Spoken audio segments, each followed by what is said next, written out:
আসসালামু আলাইকুম স্যার। আশা করি আপনারা সবাই ভালো আছেন। আমরা আমাদের গত ক্লাসে ব্যাট লাইবিলিটি অথবা ব্যাট পেয়েবল জিনিসটা নিয়ে খুব ভালোভাবে ইনশাআল্লাহ আমরা শিখে নিয়েছি। একই সাথে আমরা আরেকটা জিনিস শিখে নিয়েছি, এটা হচ্ছে কখন ভ্যাট যখন আপনি ডিটারমিন করবেন কখন 15/115 হবে অথবা কখন সরাসরি 15% হবে। এতটুকু পর্যন্ত সব ঠিকঠাক, কিন্তু স্যার আপনি যে ভ্যাটটা ডিটারমিন করবেন এটা কোন ভ্যালুর উপরে, এটা কি কোন মূল্যের উপরে আপনি মূলত ভ্যাটটাকে হিসাব করবেন। এখন আপনি যদি এই জিনিসটা না জানেন আপনার ম্যাথের মধ্যে অসুবিধা হয়ে যাবে। আজকে এই রিলেভেন্ট একটা ভ্যাটের আমরা একটা বেসিক আইডিয়া থেকে ম্যাথটা শুরু করি। যেমন দেখেন আপনাকে কি করতে বলা হয়েছে, দেখেন sir, calculate the invoice value to be charged and amount of tax payable. দুটা, এটা হচ্ছে ইনভয়েস ভ্যালু।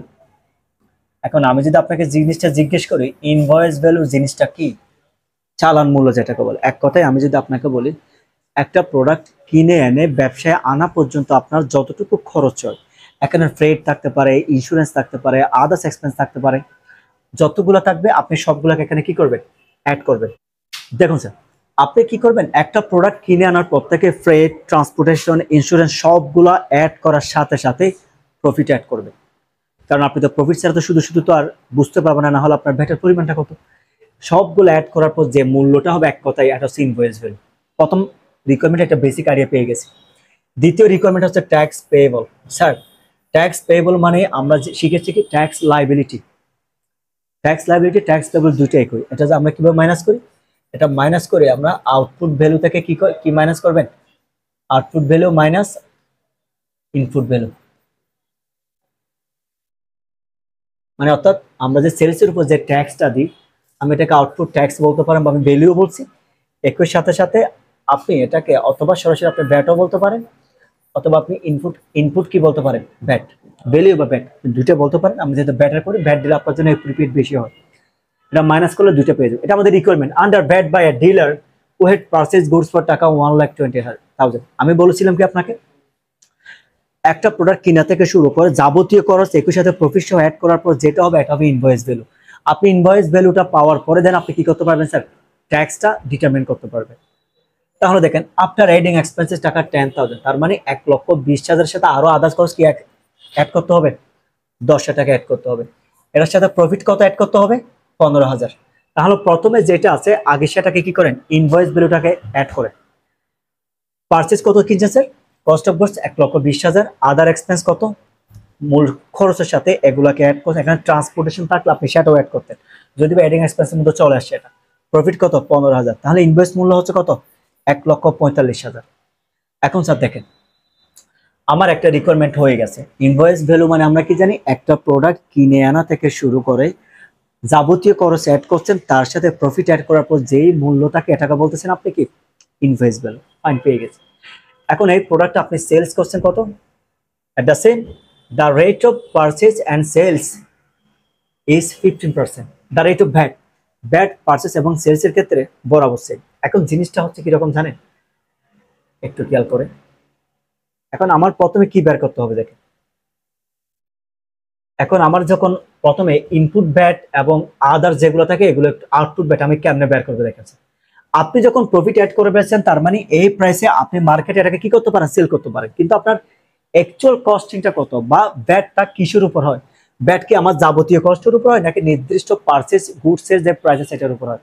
ভ্যাট সবসময় হয় আপনার যে একটা পারচেজ গুডস প্রাইস আছে এটার উপর, কত টাকায় নিয়ে আসছেন এটার উপর। তাহলে প্রথম ওয়ার্কিং ওয়ানে যান, এটা একটু পরে আসেন, এটা আপনি বুঝবেন। ওয়ার্কিং ওয়ান যদি হিসাব করেন ইনপুট ভ্যাটটা হয় 1,20,000 উপর 15%। দেখেন আমি কিনছি কত, 1,20,000 না স্যার, এই যে আদার্স নয় মেইন কস্টিং এর উপর বা মেইন পারচেজ প্রাইসের উপরে। একটা মেশিন করছেন 1,00,000 টাকায়, আদার্স খরচ 1,00,000 টাকার উপরে আপনি কি দিচ্ছেন, মেইন রিটেল প্রাইস যেটা কাগজে কলমে থাকবে এটা। 1,20,000 উপর 15% হলো 18,000 টাকা। এবার আপনি প্রোডাক্টটার ইনভয়েস ভ্যালু কত, এক কথায় সেলস ভ্যালু। আপনি কস্টিং এর সাথে স্যার প্রফিট অ্যাড করে আপনি সেলস করেন না, ঘুরে ফিরে সেম, জাস্ট নামটা একটু চেঞ্জ হয়েছে। 1,45,000 15% কত হয়, 21,750। এখন ভাবতে পারেন স্যার আপনি এখানে 1,20,000 টাকার উপরে 15/115 এন্ড 1,45,000 টাকার উপরে 15/115 কেন করেন নাই, আবার সেম কথা গত ম্যাথের মতো। কারণ হচ্ছে স্যার এখানে আমি যখন প্রোডাক্টটা ক্যালকুলেশন করছি আপনি খেয়াল করে দেখেন তো, আপনি প্রোডাক্টের সাথে সরাসরি শুধুমাত্র প্রফিটটাকে অ্যাড করে দিয়েছেন, কোনো জায়গায় বলা না এখানে ভ্যাট ইনক্লুডেড। এখানে আমাকে একবার এখানে বলা আছে, দেখেন তো, পারচেজ গুডস ফর টাকা 1,20,000 উইথ 15% ভ্যাট বা ভ্যাট সহ ইনক্লুডিং, এক কথায় বলা আছে না।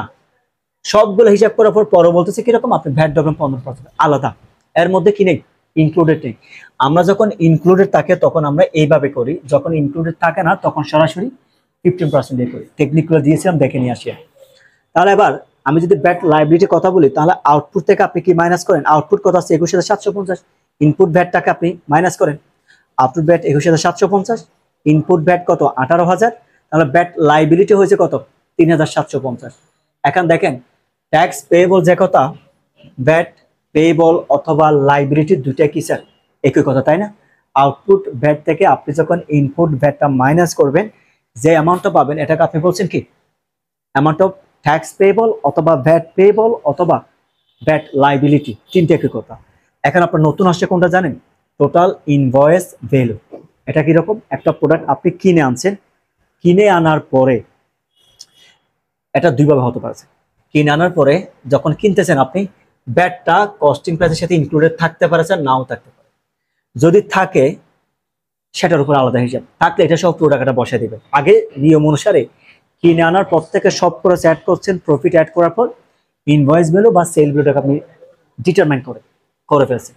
এবার যখন আপনি ইনপুট ভ্যালুটা বের করতে যাবেন, যদি ব্যাট ইনক্লুডেড থাকে তখন 15 বা 115 হতো 1,20,000 উপর, না থাকলে সরাসরি 15% দিয়ে ম্যাথটাকে করে দিতেন। এটা হচ্ছে মূলত পার্থক্য। আশা করি এই ম্যাথ হিসেবে আপনাদের কোনো কি নেই, সমস্যা নেই। বেসিক আমাদের মোটামুটি স্যার এই ম্যাথগুলো করলে ভালো একটা আইডিয়া পেয়ে গেছে। আগামী ক্লাসে ওই যে বললাম আমরা সরাসরি ফরম্যাট দিয়ে শিখাবো, ফরম্যাটটা দিয়ে যে ডিসকাস করেছিলাম ওই রিলেভেন্ট বা এর আদলে একটা আমরা পুরোদমে কয়েকটা ম্যাথ প্র্যাকটিস করবো ইনশাল্লাহ, প্রিভিয়াস বুক থেকে এবং ম্যাথ আদার্স বুক থেকে। তখন ইনশাল্লাহ আপনারা ভালো আইডিয়া পেয়ে যাবেন। সো টিল না সবাই ভালো থাকবেন, সালাম।